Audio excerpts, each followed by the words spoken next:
Good morning, good afternoon, good evening, good night, depending on where you are watching me from. Welcome back to my channel. And today we'll be looking at the game that went down in the early hours of today between Chelsea and Palmeiras.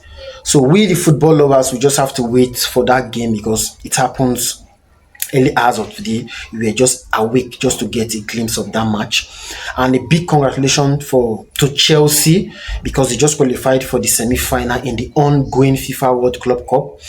And they will be meeting Fluminense in the quarter and the semi-final.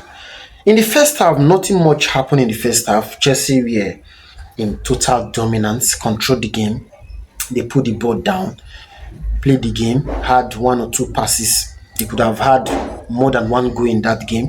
But Palmeiras were just holding back, waiting for that counter attack because most of their frontline guys were fast. So they were this reserve in the back, get the ball in order for them to get that counter attack. But Chelsea did not give them that chance. Chelsea first goal came through Cole Palmer, a well calculated goal. Cool, calm, and collected. He got his goal. But in the second half, Palmeiras came out a much different and better team.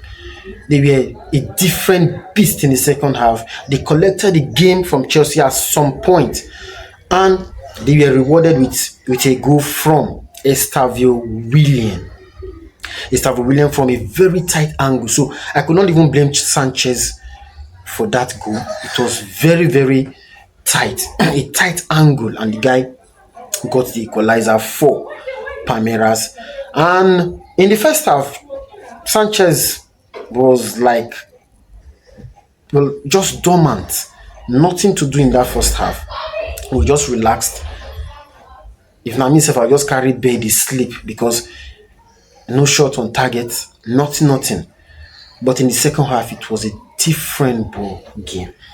But Chelsea got the lead through a deflection from Austin. A deflection from Austin. That ball was played by Gusto, and the ball was deflected to his own leg by Augustine. Chelsea brought in Pedro, but there's one thing I saw in Pedro yesterday. He was just coming from an holiday, trained with the team just once, and when he came in, you could see he played in a number 9 role. You could see this eagerness to do something, eagerness to prove something to the Chelsea coach, and he was calm, cool, and was even creating some spaces for himself. But he could not get a goal. But I believe if given chance often in that Chelsea team, that guy would do better. The lap was not really in that game. Was not even in the game. Not even really. What he was just doing yesterday was just this hold up play. That was all. He got himself a yellow card that will make him miss the semi-final against Fluminense. And I keep saying, we should not be eager to throw Jackson out because you guys might need Jackson later. Because this is the lap I'm seeing. I'm sorry to say, I don't judge people with the amount of game they play. Once I see 1 or 2, 3 of your games, I'll know where you end up. This is the lap where they see. I never really see anything. That's why I tell my Chelsea guys, calm down. Not him scoring 1 goal and assisting 1. You start singing the guy's praises. No, now. What Jackson has done, he has not even done it. The goals which Jackson don't score, Liam Delap never even do them. Yesterday, the guy was a shadow of himself, just committing fouls everywhere. That guy need to sit up, or else Chelsea need to get a better striker. And I keep saying it.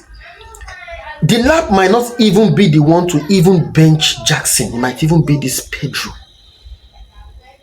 Because I rate Pedro more than Delap. I've seen Pedro often in Brighton. Though he's not a first team player.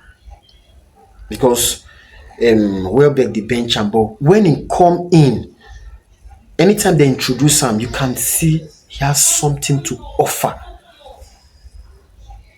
This the lab game, just this sluggish somehow, hold ball, drag ball, pass. I never really impress me.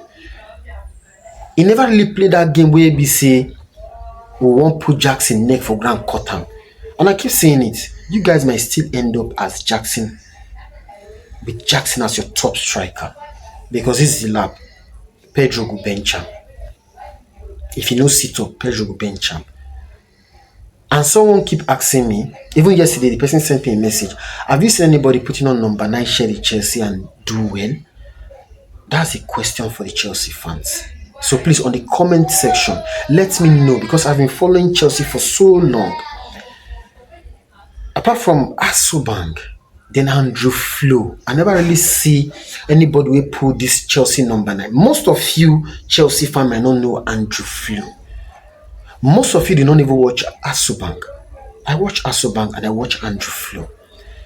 So apart from those two guys, I've not really seen anybody putting that number 9 shirt and performing Chelsea. So if you know anyone that have put on that number 9 shirt and did well in Chelsea, apart from Asobang and Andrew Flo, please let me know. Thank you.